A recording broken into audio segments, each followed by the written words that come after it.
Hey guys, Eddie Dilleen here. Today I want to do a real quick video. I'm literally doing this video right now because literally about 2 minutes ago, someone commented on one of the other videos and they asked, Eddie, have you ever sold any of your properties in your portfolio?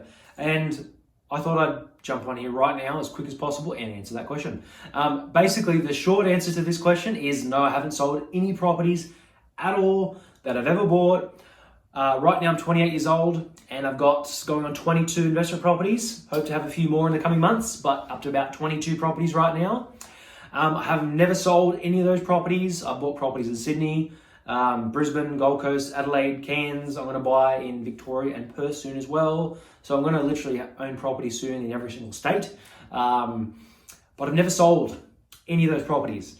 And I guess to elaborate a little bit more on that, would I sell in the future? Yes, possibly, depending on the reason. And I guess the reason why I haven't sold any properties now is because, up to this date, is because I haven't really needed to.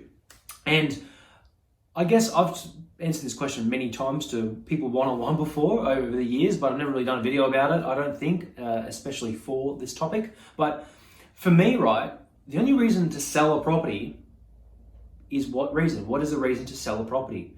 The reason is to get the money out, essentially. Unless it's,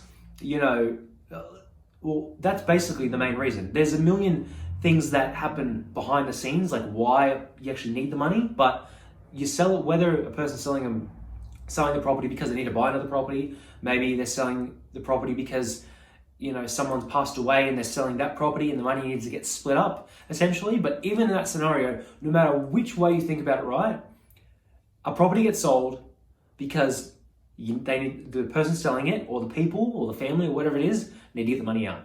All right, that is the end result. You sell a property because you need to get the money out. Whether it's for buying a new place to live in, whether it's because someone's got sick in the family and they've got to move overseas.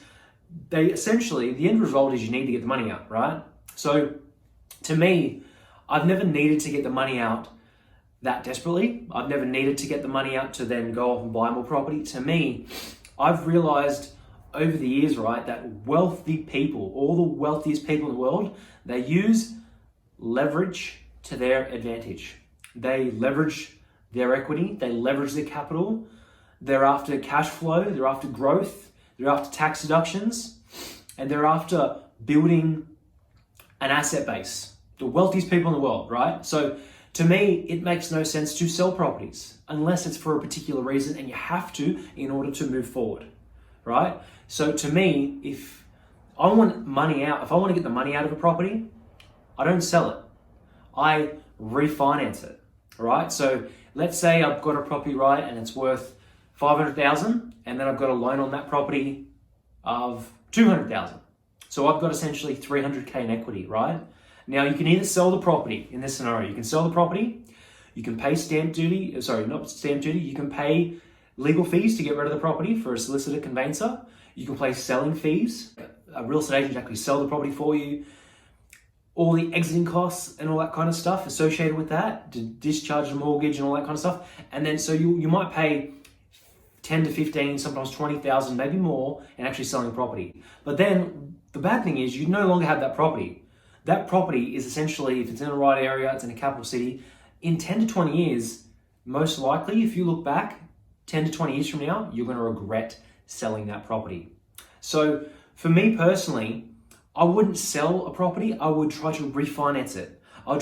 As long as the property can cash flow itself, I'd try to refinance it and take the equity out. That way I can continue building my property portfolio and I'm holding on to the asset. I get tax deductions, the property's still growing in value also.